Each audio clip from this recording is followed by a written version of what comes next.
Le grand dialogue. Le grand dialogue de l'émission de débat du studio Tamani sur votre radio. Le grand dialogue.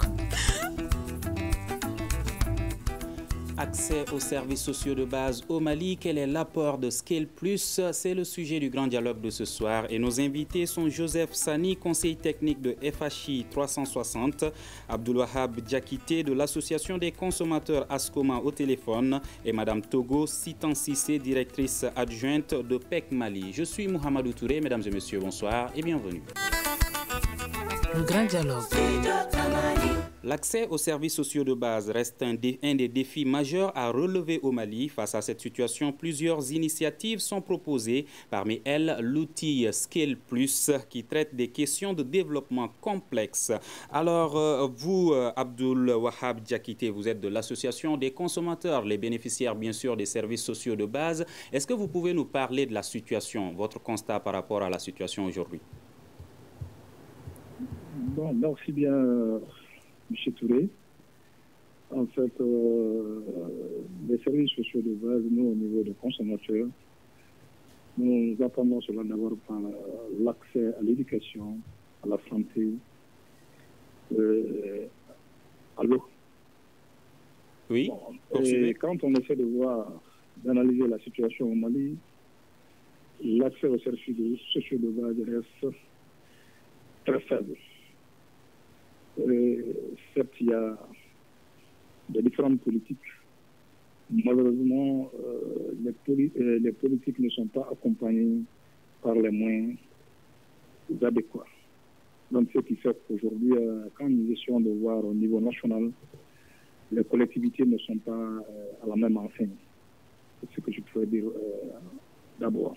D'accord. Face à cette situation, Joseph Sani, vous proposez l'outil Scale Plus. Pouvez-vous nous parler de cet outil? Oui, en fait, je suis Joseph Sani. Donc, l'outil Scale, parce que comme vient de le dire l'invité, reconnaît déjà à la base que les problèmes de développement et même les problèmes comme d'accès aux services de base sont des problèmes complexes. C'est-à-dire qu'un seul secteur ne peut pas résoudre ces problèmes. Donc, il est important de mettre autour de la table, et pas seulement de la table, parce qu'il faut aller au-delà des idées, mettre sur le terrain des acteurs qui interviennent sur différents domaines. Donc, c'est un constat qui a été fait depuis des décennies déjà par FHI 360. C'est dans le cadre de ce constat, la reconnaissance que les problèmes de développement de manière générale, et surtout d'accès aux services de base qui améliorent les conditions de vie des populations, requiert aussi une approche systémique, c'est-à-dire une approche qui reconnaît la complexité, qui reconnaît la diversité des acteurs qui doivent travailler ensemble pour pouvoir apporter des solutions collaboratives pour résoudre ces problèmes. Donc l'outil Scale, qui est en fait un sigle anglais qui veut dire System-Wide Collaboration for Agriculture, Livelihood and Environment. Mais en fait, en mot en français, c'est une méthodologie d'engagement des parties prenantes des différents secteurs pour développer et planifier des actions communes pour atteindre un but commun. Donc, nous mettons ensemble des acteurs qui agissent sur différents angles d'une même problématique. Nous les mettons ensemble à travers une méthodologie bien déployée à partir de la définition du problème, la cartographie des parties prenantes et le développement des actions, d'un plan d'action collaboratif et ensuite la mise en œuvre de ces activités. C'est ça souvent là où le bas blesse. Parce que souvent, nous organisons des colloques, nous discutons, mais nous prenons des résolutions et après il n'y a plus un suivi. Et les populations sont laissées pour compte. Nous créons des attentes et après nous ne les suivons plus. Et je crois que là, ça crée des frustrations. Donc l'outil qui va un peu plus loin, une fois qu'on a développé des plans d'action collaboratifs, nous mettons en place ces actions-là. Et dans le cadre de la méthodologie, il y a un comité de pilotage. Et il y a aussi des financements qui suivent derrière. Donc, nous finançons des petits projets et des acteurs qui participent dans la méthodologie s'engagent eux aussi à mettre la main dans la pâte pour pouvoir mettre en œuvre le plan d'action. Donc ça met ensemble la réflexion, la planification et l'action. Parce qu'on a besoin d'action aujourd'hui. Des solutions, ça peut exister, mais on a besoin d'action. D'accord. Madame Togo Sitan Sissé, vous êtes directrice adjointe de PEC Mali. L'utilisation de Scale Plus au Mali, ça a commencé en 2016, c'est ça? Oui, Scale Plus FHI 360 a commencé à l'utiliser en 2016 dans un de ses programmes à Tombouctou, en collaboration avec AMSS, notamment le programme de participation au processus de paix. Et puis en 2017, on l'a utilisé aussi dans un autre programme de résilience. Et on se prépare en 2018 à l'utiliser dans le programme d'engagement civique, ce qui veut dire PEC. Mais quel est son objectif selon vous? Comme Sani vient de le dire, l'objectif de ce programme, c'est d'aborder des questions complexes avec une approche multi-acteurs qui permet à chacun d'apporter sa contribution afin de trouver une solution durable à ces problèmes d'accès aux services sociaux de base pour le cadre de programme d'engagement civique. D'accord. Alors, Abdulwahab Diakité, vous avez entendu une petite présentation de l'outil Scale Plus. Qu'en pensez-vous? La liaison n'est pas très bonne, donc je n'ai pas bien compris. Brièvement, Joseph Sani, est-ce que vous pouvez reprendre, juste présenter l'outil Scale Plus? Oui, donc c'est ce que je voulais dire, c'est comment mettre ensemble les acteurs multisectoriels qui agissent de façon multisectorielle, comment les mettre ensemble pour qu'ils développent des plans d'action collaboratifs et qu'ils mettent en œuvre ces activités, ces actions-là pour satisfaire les besoins des populations. La différence ici, et j'insiste beaucoup là-dessus, il ne s'agit pas de s'arrêter seulement aux bonnes résolutions. Les bonnes résolutions, c'est nécessaire. Mais ce qui est essentiel, c'est mettre en œuvre ces résolutions pour satisfaire les besoins de la population. Et ça, c'est ce que l'outil Scale Plus apporte en plus. D'accord. Vous avez compris, M. Diakité? Oui, j'ai compris maintenant. La raison maintenant est bonne. Voilà. Oui, qu'en pensez-vous, vous, en tant que bénéficiaire? Non, effectivement, comme il vient de le dire, c'est un problème complexe. Et également, effectivement, la résolution ne dépend pas des seules autorités. Il faut effectivement cette synergie entre les différents acteurs pour prendre en charge ces problèmes d'accès aux services sociaux de base. Ça, je suis parfaitement d'accord avec lui. Et peut-être dans le débat, les méthodes, les approches peuvent différer, mais effectivement, sans cette synergie-là, il serait très difficile en tout cas, d'accéder aux services sociaux de base. D'accord. Au niveau de l'État, pensez-vous que, concernant les précédentes mesures prises, actions posées, les bénéficiaires, la population a été oubliée, elle n'a pas été consultée? Est-ce que c'est ce que vous pensez? Non, en fait, il faut faire extrêmement attention, parce que c'est ce que je disais depuis le départ, que les différentes collectivités ne sont pas à la même enseigne. Bon, et si nous parlons de cela, il faudra juste faire une petite analyse par rapport à la décentralisation qui a commencé dans les années 99. Maintenant, c'est en ce moment qu'effectivement, que les collectivités, aussi bien que les populations, ont eu un rôle majeur à jouer. L'État, effectivement, a pris des mesures, malheureusement, qui n'ont pas été appliquées à la lettre. Je voudrais parler du transfert de compétences qui devait être suivi par du transfert de compétences. Malheureusement, cela n'a pas été fait. Donc, toutes les actions qui ont été menées par l'État n'ont pas abouti à des résultats escomptés. Aujourd'hui, force est de reconnaître que vraiment l'accès aux services sociaux de base, c'est un défi qui est loin d'être relevé par les plus fortes autorités. D'accord, Madame Sitan, revenons un peu en arrière. Quand on parle de services sociaux de base pour le citoyen lambda, est-ce que vous pouvez expliquer c'est quoi les services sociaux de base? Alors, les services sociaux de base, il y a beaucoup d'éléments qui rentrent en ligne de compte. Les plus connus, c'est l'accès à une éducation de qualité, l'accès à l'eau potable, à l'hygiène et à l'assainissement, tout en assurant la dignité des personnes qui utilisent ces services. Et puis, il y a l'accès à la santé. Donc ça, c'est ce qui est connu. Mais bon, il y en a aussi qui associent même l'accès à l'emploi pour les couches vulnérables et pour la jeunesse. Donc, mais en gros, les services sociaux de base, quand on parle de l'eau, l'hygiène, l'assainissement, on parle de l'éducation et on parle du secteur de la santé. Et c'est l'accès à ces services qui est difficile au Mali?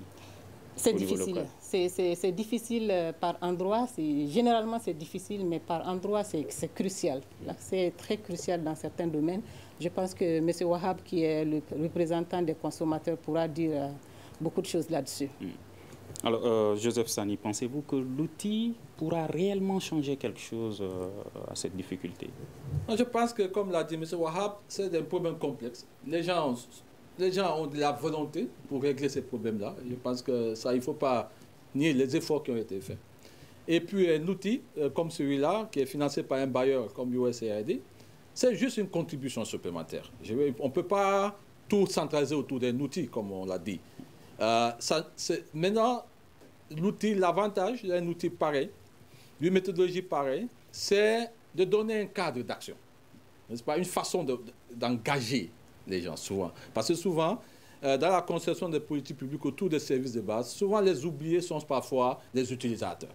N'est-ce pas? Donc, quand on a un cadre d'analyse, ça permet de ne pas oublier les gens. Parfois, les gens sont oubliés, pas parce qu'on veut les oublier, hein, il faut être clair, il y a une bonne volonté d'impliquer tout le monde, mais comment le faire, les méthodologies, comment s'assurer qu'on peut suivre les performances, tout ça, c'est ce que les cadres, les méthodologies comme celle-là apportent, mais ce n'est pas la solution.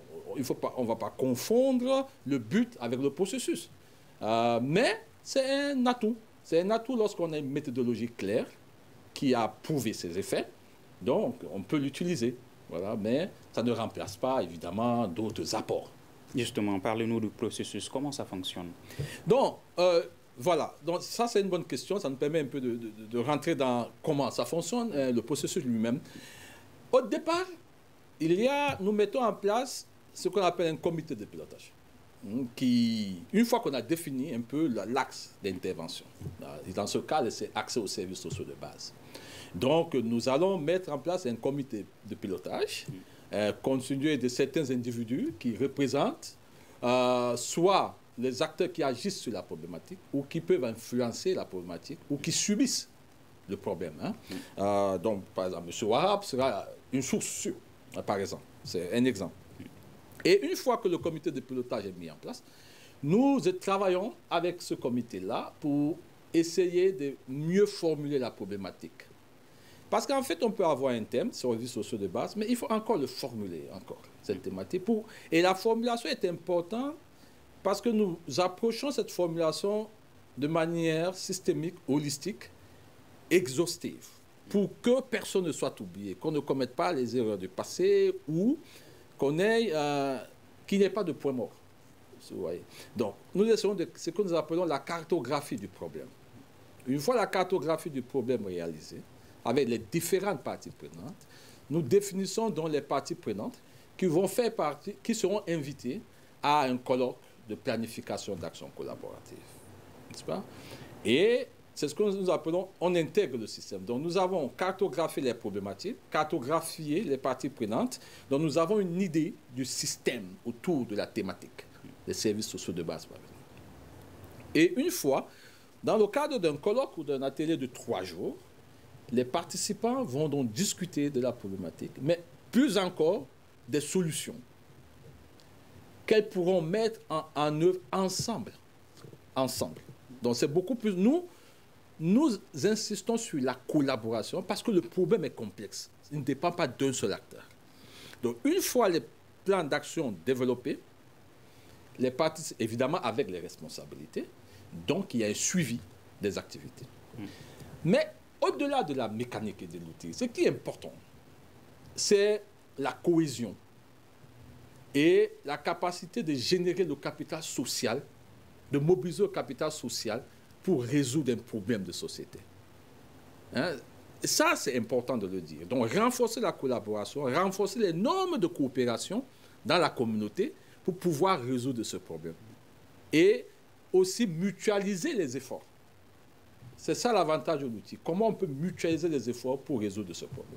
Donc, voilà un peu en gros comment l'outil procède. Mais vous financez également des projets, comme Citan le disait. Évidemment, au sortir d'un processus comme celui-là, lorsqu'il y a des plans d'action collaboratifs, chaque acteur s'engage de dire, OK, là j'ai bien compris, voici ma petite contribution à la résolution de ce problème.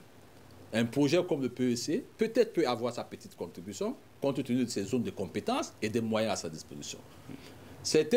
On a vu dans certains cas, les fondations peuvent se lever et dire, voilà, voici ma contribution.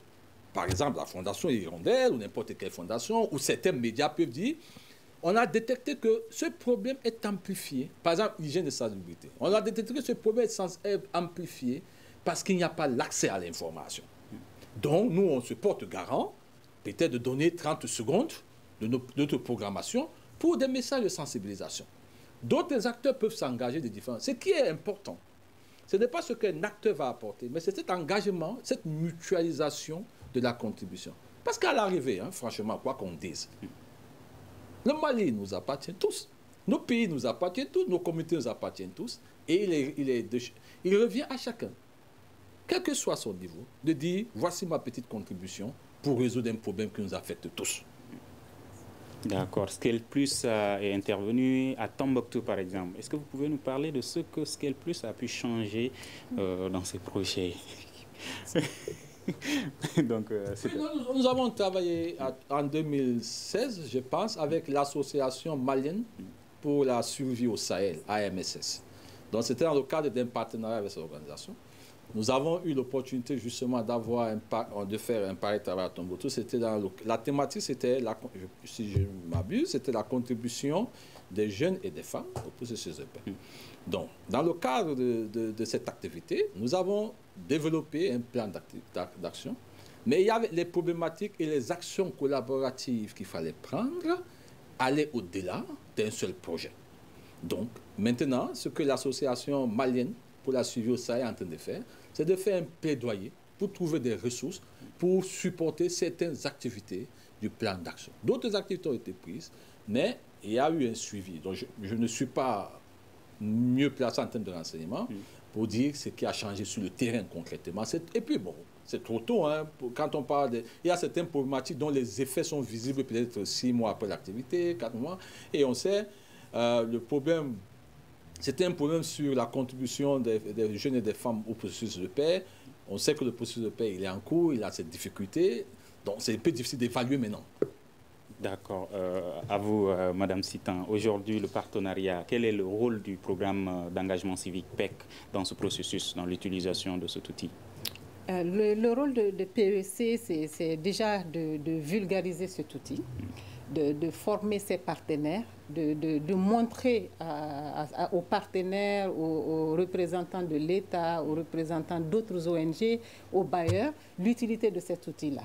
Mais aussi de l'utiliser pour changer, nous qui intervenons dans le domaine de la gouvernance lié à la gestion des services sociaux de base, comment un tel outil peut amener tous les partenaires à collaborer ensemble pour une meilleure gouvernance du secteur afin de garantir l'accès durable aux populations.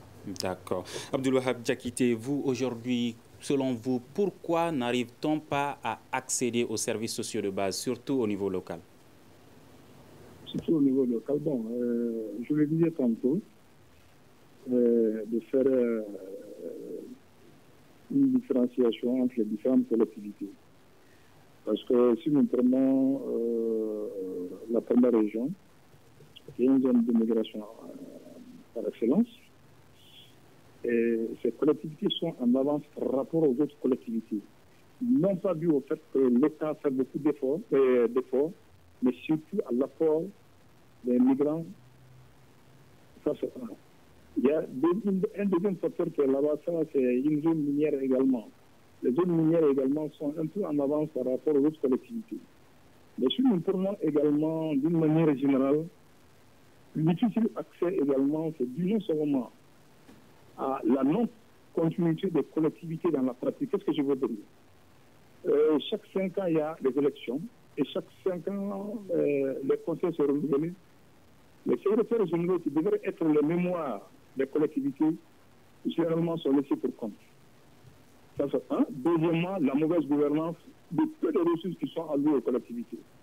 Donc, ce qui fait que régulièrement, l'accès aux services sociaux de base devient difficile. Également, comme disait l'autre intervenant, le fait que généralement on écoute les bénéficiaires même dans l'élaboration des plans de développement. Donc tous ces facteurs cumulés font que réellement aujourd'hui l'accès aux services sociaux de base reste très faible, mais il faudra également faire un distinguo entre les différentes collectivités. Vous avez parlé de la mauvaise gouvernance, mais est-ce qu'il n'y a pas également l'engagement des citoyens? Quand vous parlez par exemple d'orpaillage, c'est vrai que l'or, ça apporte de l'argent, mais les produits utilisés également dégradent l'environnement, ce qui peut polluer l'eau. Oui, mais je vois bien. Mais force est de reconnaître également que ces sociétés minières font beaucoup d'efforts dans le cadre, en tout cas, de l'accès aux services sociaux de base. Mais en fait, si il y a une dégradation de l'environnement, il faudra s'en tenir effectivement aux causes contractuelles. Donc ce sont toutes les autorités qui sont en cause et non les sociétés minières. Parce qu'il y a une convention qui est là, de refaire la convention, celui en tout cas qui veille au respect strict, ça ce sont les autorités. Donc, il faudra faire effectivement attention par rapport à ces problèmes-là. Nous sommes dans le zone minière. Nous savons ce qui se passe là-bas. C'est pourquoi je parle de mauvaise gouvernance.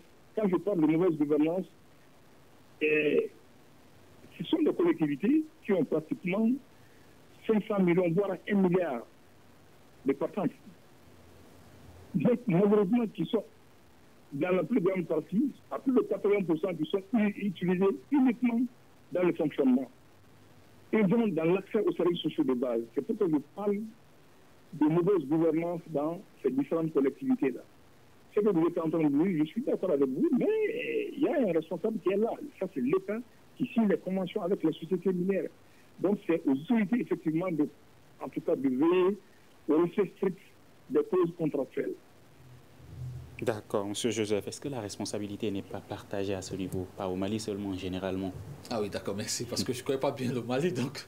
Mais de manière générale, ce que nous essayons de promouvoir, c'est le sens de devoir partagé. Je pense que c'est important que ce soit même au niveau de la gouvernance, comme dans d'autres pays, ce que nous essayons de promouvoir, ce n'est pas une gouvernance à sens unique. Il y a une responsabilité citoyenne aussi. Où souvent on se rend compte qu'il y a une fracture dans le dialogue entre les citoyens et les autorités, n'est-ce pas, et d'autres acteurs. Imaginez-vous comme cette situation où si on peut trouver un cadre pour faciliter un dialogue entre les entreprises, le gouvernement et les citoyens, pour qu'ils s'approprient non seulement le problème, mais des solutions aussi. Je pense que peut-être on peut faire un pas. Hein?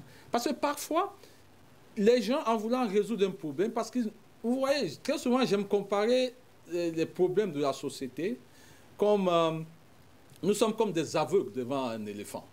Chacun essaye de définir l'éléphant par rapport à ce qu'il voit. Et vraiment de bonne foi parfois. Je donne à tout le monde la bonne foi.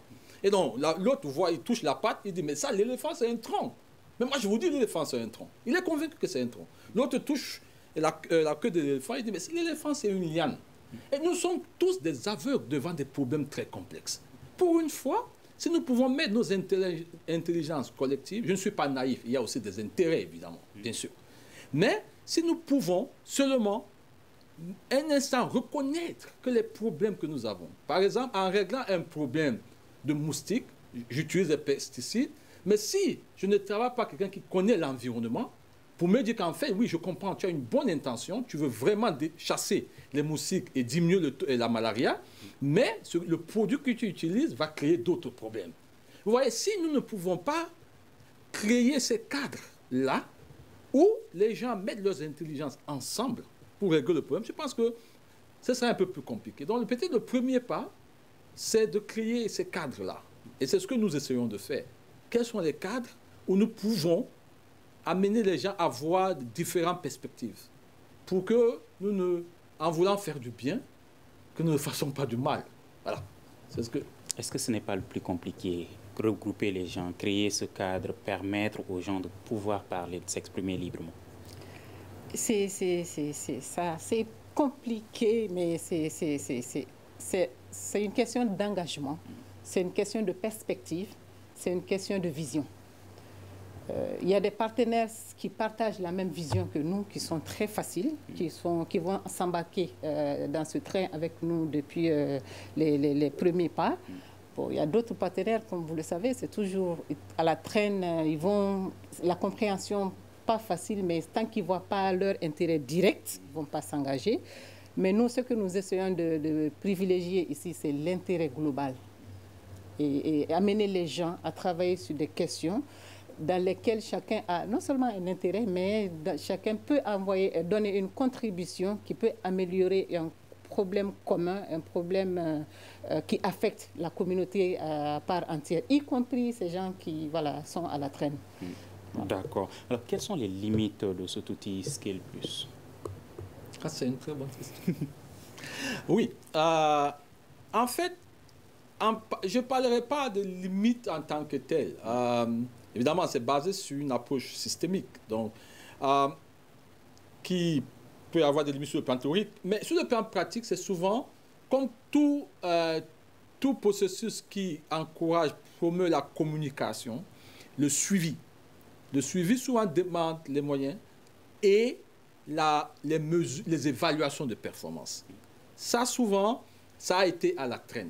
Comment mesurer la performance? On a pu le faire dans certains projets, dans d'autres pays, en Tunisie, où on avait les ressources pour financer beaucoup d'activités qui ont émergé du processus. On n'a pas les moyens dans tous les cas.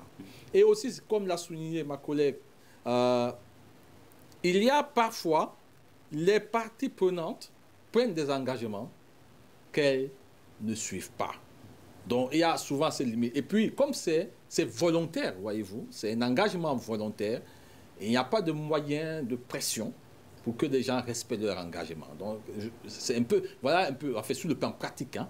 Bon, il peut y avoir des limites théoriques parce que c'est basé sur la théorie de la complexité des systèmes, etc. On peut discuter dessus. Mais, sur le plan pratique de mon expérience dans près d'une demi-douzaine de pays en Afrique, voilà où j'ai vu des limites dans le suivi des activités et les limites sur l'engagement des parties prenantes. Surtout le suivi, quand on prend par exemple l'exemple toujours de l'environnement, le reboisement des arbres qui sont plantés mais qui ne sont pas suivis.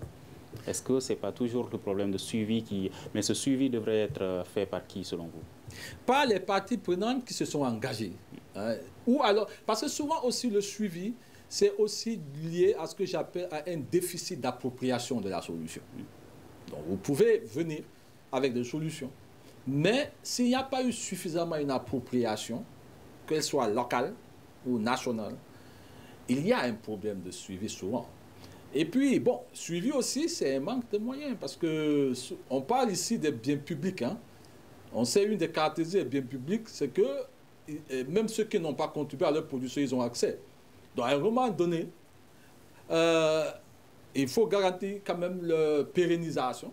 Bon, ça demande quand même des moyens financiers qui ne sont pas souvent à la portée des communautés. Comme l'expliquait M. Wahab, souvent les communautés n'ont pas souvent tous les moyens pour maintenir et suivre certains services, certaines solutions sans des apports extérieurs. D'accord. Concernant toujours le suivi, M. Abdulwahab Diakité, est-ce que ce n'est pas un des problèmes majeurs auxquels le Mali fait face aujourd'hui? Parce qu'on a vu dans des localités où il n'y avait pas de services sociaux de base, par exemple de cliniques, de SESCOM, où ces localités ont bénéficié de ces SESCOM, mais après le suivi est devenu un problème. Le fonctionnement de ces centres de santé sont devenus un problème.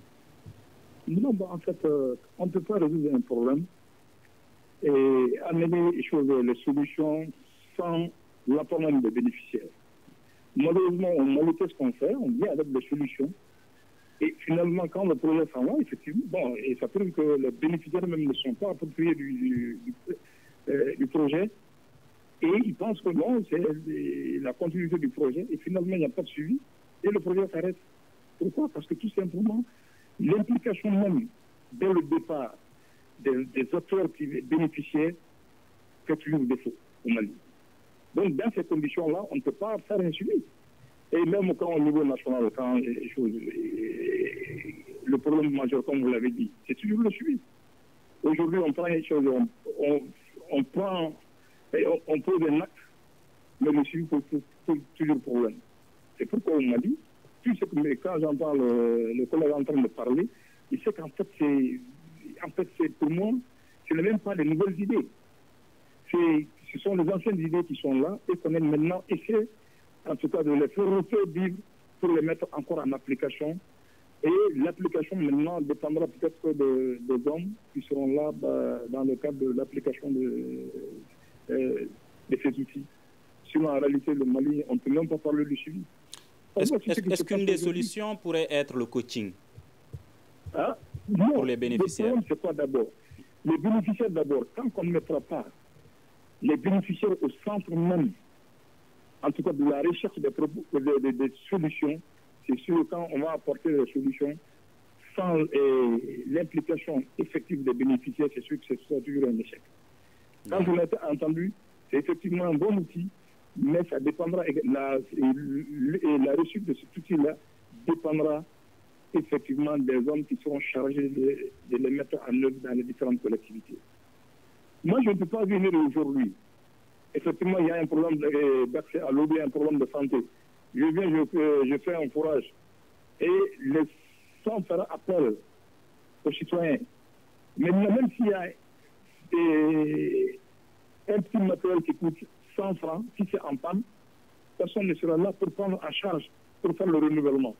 C'est ce qui pose problème. C'est surtout d'abord l'accès, c'est-à-dire comment faire en sorte que les bénéficiaires soient effectivement impliqués dès le départ. C'est ça le problème réel. Donc, mais quand on entend parler, effectivement, il viendra aussi, il vient au niveau d'une collectivité. On essaie de voir, d'impliquer tous les acteurs. Effectivement, cet outil pourrait être une solution à l'accès aux services sociaux de base. Mais sans cela, c'est sûr que ce serait un échec. Quelle est la place des bénéficiaires, des citoyens, dans la mise en œuvre de cet outil Scale Plus? En fait, je soutiens à 100% ce que vient de dire M. Wahab. L'une des forces de cet outil, justement, de cette méthodologie, c'est que toutes les voix sont représentées, même souvent les voix qui ne sont pas représentées, souvent les marginalisées.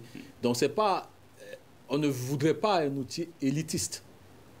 Les bénéficiaires, qui pour nous sont des acteurs actifs, pas passifs. Parce que les bénéficiaires sont impliqués au niveau même de la formulation du problème. C'est ça qui est important. Parfois, on dit qu'il faut les impliquer, et je suis d'accord au niveau de la formulation de la solution, mais la solution, elle vient parce qu'on a créé, on a formulé un problème. Si le problème est formulé d'une certaine manière, cela affecte aussi comment les solutions seront développées et mises en place. Donc, la clé, c'est de dire comment est-ce que vous formulez le problème. Ça veut dire reconnaître l'expérience quotidienne des bénéficiaires par rapport à une problématique. Ça peut être un problème, ok, on a vu d'accès à l'eau potable, mais à côté de cet accès, la manière dont le bénéficiaire explique son expérience par rapport à ce problème, peut-être que le problème est ailleurs, peut-être que le problème de l'accès à l'eau potable n'est que symptomatique d'un problème structurel et systémique qu'il faut adresser. Donc c'est pourquoi le bénéficiaire, les populations sont centrales d'abord dans la formulation du problème, ce que nous appelons la cartographie du problème. Dans la cartographie des parties prenantes, les bénéficiaires sont au cœur, et aussi dans la formulation des solutions et leur mise en œuvre. Parce que c'est seulement de cette façon-là que vous pouvez assurer l'appropriation. Bien évidemment, l'appropriation ne garantit pas souvent le suivi ou la pérennisation du projet, parce qu'il y a des projets qui coûtent excessivement cher, même leur maintenance, soyons honnêtes. Par contre, lorsque les bénéficiaires sont impliqués dans la formulation de la solution, on commence à identifier dès le départ les parties de la solution qui peuvent être pérennes ou bien suivies par les populations. Ça, c'est important. Les populations pourront ne pas suivre tout le système de forage. Mais peut-être, le forage, parfois, il tombe parce qu'il est mal entretenu. Et peut-être qu'il faut juste, au moins les populations peuvent dire, nous pouvons apporter cette main-d'œuvre-là pour entretenir le puits, etc. Voici notre contribution. Vous voyez? Mais si elles ne font pas partie de cette définition de problème, définition de solution, il est très difficile de voir dans la solution qu'est-ce que les populations peuvent faire, qu'est-ce que l'État peut faire, qu'est-ce que les bailleurs de fonds peuvent faire. Donc, dans la méthodologie, les citoyens sont au centre. Ouais. Est-ce que le coaching est intégré dans cet outil? Maintenant, bon, si vous pouvez me dire ce que vous mettez derrière le mot coaching, ça m'aidera. C'est puisque les bénéficiaires, vous l'avez dit, ne savent pas comment utiliser des fois ces matériels. Si on ne les apprend pas à utiliser ces matériels, à les maintenir, comment est-ce qu'ils vont pouvoir le faire? Est-ce que vous les formez? Ah oui, bien sûr. À FHI, je pense, je vais laisser ma collègue le dire très bien, parce que je crois qu'au cœur même du projet PEC, il y a tout un volet de renforcement des capacités, de développement des compétences. Je pense que ma collègue peut... Allez-y. Voilà, pour rebondir un peu sur cette question de suivi, si je prends l'exemple des forages, vous avez toujours un dispositif de suivi des forages qui s'appelle Comité de gestion des points d'eau. La fonctionnalité reste un problème. Parfois, au début, les gens qui mettent en place ces forages mettent aussi ce dispositif de comité de gestion du point d'eau qui sont formés à la base. Mais après, la coordination et le leadership pour gérer ça et continuer à suivre ces perspectives-là ou ces outils ou ces édifices-là dans les communautés peut poser problème.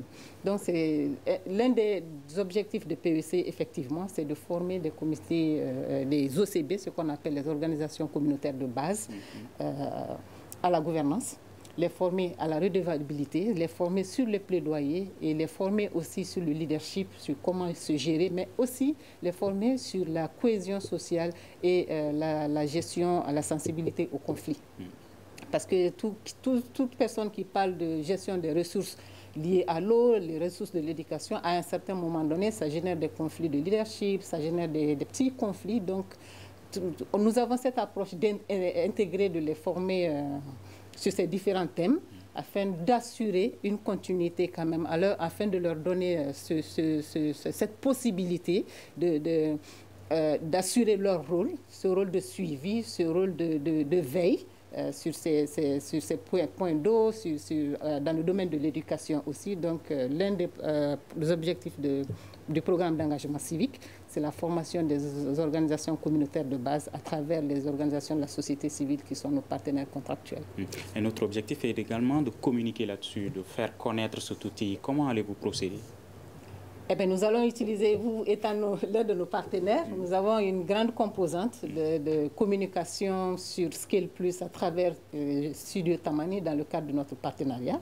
Et vous allez être, aujourd'hui on était dans un atelier, vous étiez représenté, donc vous allez être au cœur de la mise en œuvre de ce processus-là pour nous permettre aussi de faire connaître l'outil, pour nous permettre de démontrer l'utilité de l'outil et aussi pour nous permettre d'avoir l'engagement des partenaires, mais aussi amener les partenaires à respecter leur engagement à travers les communications qui se passeront autour de cet outil-là. Et nous comptons utiliser Studio Tamani pour le faire. D'accord. Abdul-Wahab Diakité, avez-vous une idée d'autres outils qui pourraient être utilisés par le PEC et le PEC pour pouvoir parvenir à sensibiliser, faire comprendre cet outil à la population? Bon, en fait, il ne faut pas ignorer les outils traditionnels. Parce qu'en fait, vous savez, les médias, les communications modernes ne suffisent pas, ne suffisent pas. Il faut également s'appuyer sur les communicateurs traditionnels, également pour pouvoir atteindre les groupes cibles. Parce qu'aujourd'hui, quand on parle à la radio, il y a la radio de proximité, mais il faudra forcément les traduire dans nos langues nationales pour pouvoir mieux se faire comprendre. C'est sûr qu'en faisant tout cela, c'est sûr qu'ils pourraient bien communiquer et l'objectif serait, les cibles seraient atteintes, quoi. Voilà. Que pensez-vous de cette proposition? Je pense que c'est très bienvenu. Je pense qu'il est important, comme on l'a dit, les bénéficiaires, les populations sont au cœur de l'action du PEC. Les citoyens, c'est un projet d'engagement civique. Et donc, tous les canaux, surtout les canaux crédibles, n'est-ce pas, sont importants. Et comme il a dit M. Awa, il est important aussi de reconnaître qu'il y a un patrimoine traditionnel. Il y a un réseau traditionnel, il faut le valoriser. Nous avons un capital culturel, ici au Mali, de communicateurs et de communication. Nous avons des pratiques de communication au Mali et qu'il faut capitaliser sur ça. Parce que justement, il faut être proche du bénéficiaire de la population et d'utiliser les outils qu'il utilise, qu'il connaît. Et je crois que l'un des avantages de Radio Tamani, c'est que vous êtes proche des populations, par exemple. Mais il faut trouver d'autres canaux, comme l'a dit M. Wahab. Je pense que c'est une très bonne solution. D'accord. M. Wahab, vous venez de découvrir, si je ne me trompe pas, l'outil Scale Plus. Quelle est votre première impression aujourd'hui? Bon, en fait, ma première impression, je suis étant planificateur de formation. Donc, en tout cas, ça me fait revivre encore mes 20 ans d'avant, quand j'étais encore étudiant. Mais malheureusement, mon scepticisme se situe par rapport aux hommes qui seront chargés de mettre cet outil-là. C'est sûr que c'est un outil, normalement, s'il est mis en œuvre, c'est sûr que les outils seraient actés. Mais mon problème, ça, c'est par rapport aux hommes qui seront chargés de les mettre en œuvre. Parce qu'en fait, au Mali, comme madame le disait tout de suite là, tout le problème du Mali, c'est quoi? Et ceux qui seront chargés, il faudra qu'ils sachent qu'effectivement, c'est l'intérêt des communautés qui sont d'abord prioritaires et non leurs propres intérêts. C'est surtout cela. Parce qu'on ne parvient pas à faire ce distinguo-là.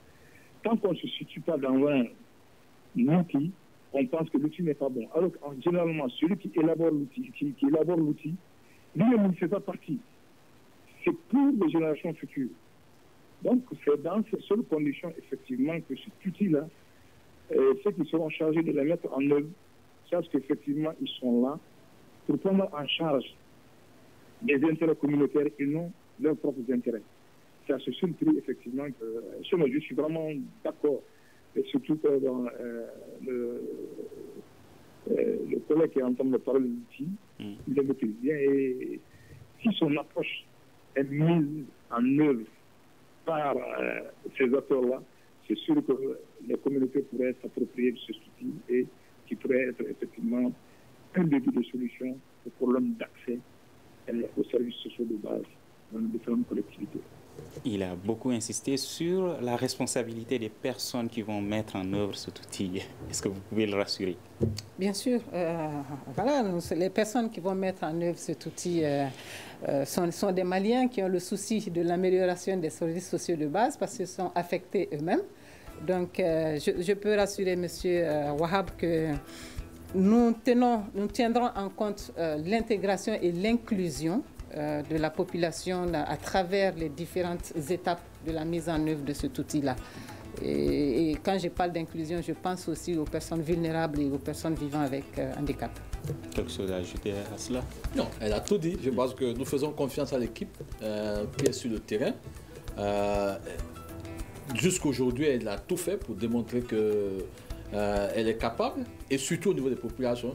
Comme vous savez, le projet est en train d'être mis en œuvre et le feedback que nous avons des populations est bon. Enfin, vous couvrez les activités du projet ici à la radio, donc et on le dit, c'est un projet d'engagement civique et donc qui fait aussi la promotion de la redevabilité citoyenne.